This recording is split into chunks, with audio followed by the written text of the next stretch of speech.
Hi friends, welcome to SK Innovations. இன்னைக்கு நம்ம என்ன பார்க்க போறோம்னா அடுப்பே பயன்படுத்தாம இட்லியும் சட்னியும் எப்படி பண்ணலாம்னு பார்க்கலாம். ஃபர்ஸ்ட் இப்போ ஒரு மிக்ஸி ஜார்ல 2 கப் அளவுக்கு வெள்ளை அவல் நான் சேர்த்துக்கிறேன். நீங்க எந்த அவல் வேணாலும் சேர்த்துக்கலாம். இட்லி வெள்ளையா வரணும்ன்றதுக்காக நான் வெள்ளை அவல் சேர்த்துக்கிறேன். இப்போ இதுக்கு தேவையான அளவுக்கு உப்பு சேர்த்து தண்ணி சேர்க்காம ரவை பதத்துக்கு பொடிச்சு எடுத்துட்டு வந்துடலாம்.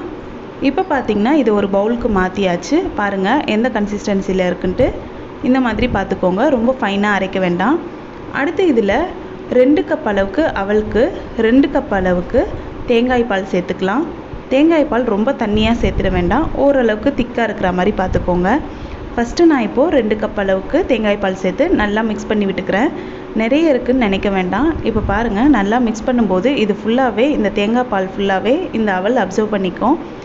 திரும்பவுமே நல்லா மிக்ஸ் பண்ணிட்ட பிறகு ஒரு அரை கப் அளவுக்கு நான் தேங்காய் பால் சேர்த்துக்க போகிறேன். பாருங்கள், மிக்ஸ் பண்ண நல்லா கெட்டியாகிட்டே வருது.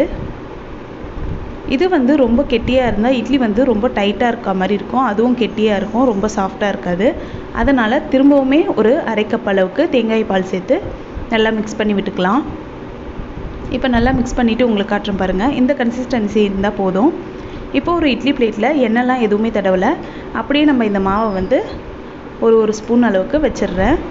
நீங்கள் மாவு ஈஸியாக வரணும்னா இந்த மாதிரி இன்னொரு ஸ்பூனால் தள்ளி விட்டுக்கோங்க, அப்போ உங்களுக்கு ஈஸியாக வந்துடும்.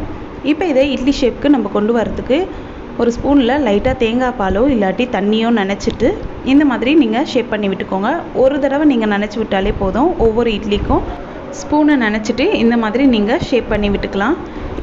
இப்போ திரும்பவுமே ஸ்பூனை தேங்காய் பாலில் நனைச்சிட்டு இந்த மாதிரி அழுத்தம் கொடுத்தோன்னா இட்லி பிளேட்டில் நல்லா ஒட்டிக்கும் மாவு.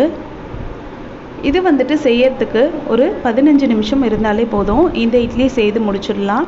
ரொம்பவே ஆரோக்கியமான இட்லியும் கூட. கண்டிப்பாக எல்லாரும் ஒரு தடவை இந்த இட்லியை செய்து பாருங்கள். ரொம்பவே சூப்பராக இருக்கும். அடிக்கடி செய்ய ஆரம்பிச்சிடுவீங்க. அது மட்டும் இல்லாமல் ரொம்பவே ஆரோக்கியமானதும் கூட. இப்போ நான் எல்லா இட்லியுமே செட் பண்ணிவிட்டு இந்த மாதிரி இட்லி மூடியை போட்டு மூடி வச்சிடலாம். இது ஒரு 10 நிமிஷம் அப்படியே இருக்கட்டும். இந்த டைமில் இந்த இட்லிக்கான சட்னி செஞ்சிடலாம். இப்போ ஒரு மிக்ஸி ஜாரில் 2 காய்ந்த மிளகாய், ஒரு பெரிய சைஸ் வெங்காயம், ஒரு மீடியம் சைஸ் தக்காளி, கூடவே ஒரு ஸ்வீட்னஸ்க்காக ஒரு பேரிச்சம்பழத்தை கொட்டை எடுத்துட்டு சேர்த்துக்கலாம். அடுத்து இந்த சட்னிக்கான உப்பையும் சேர்த்துட்டு இதில் நம்ம தண்ணிலாம் எதுவும் சேர்க்க வேண்டாம். கொஞ்சமாக ஒரு ஸ்பூன் அளவுக்கு எண்ணெய் சேர்த்து இதை நல்லா ஃபைன் பேஸ்ட்டாக அரைச்சி எடுத்துக்கலாம். நீங்கள் பேரிச்சம்பழமுக்கு பதிலாக வெல்லம் கூட ஆட் பண்ணுறது இருந்தால் ஆட் பண்ணலாம். இப்போ நம்மளோட சட்னி ரெடி ஆகிடுச்சு.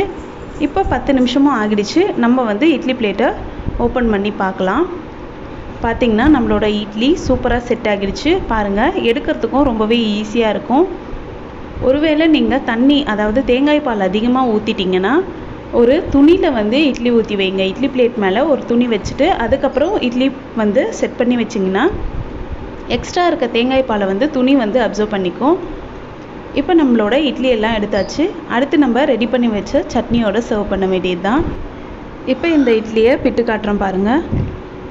நம்ம நார்மல் இட்லி மாதிரியே தான் இருக்கும், கொஞ்சம் கூட டிஃப்ரென்ஸ் இருக்காது. டேஸ்ட்டும் சூப்பராக இருக்கும். இந்த சட்னியோட நீங்கள் ஆரோக்கியமான இந்த உணவை செய்து பார்த்து சாப்பிட்டு பார்த்து எப்படி இருக்குன்னு சொல்லுங்கள். இந்த வீடியோ உங்களுக்கு பிடிச்சிருந்தா லைக் பண்ணுங்கள், ஷேர் பண்ணுங்கள், கமெண்ட் பண்ணுங்கள். நம்ம சேனலை ஃபஸ்ட் டைம் பார்க்குறீங்கன்னா மறக்காமல் சப்ஸ்கிரைப் பண்ணுங்கள். தேங்க்ஸ் ஃபார் வாட்சிங் ஃப்ரெண்ட்ஸ்.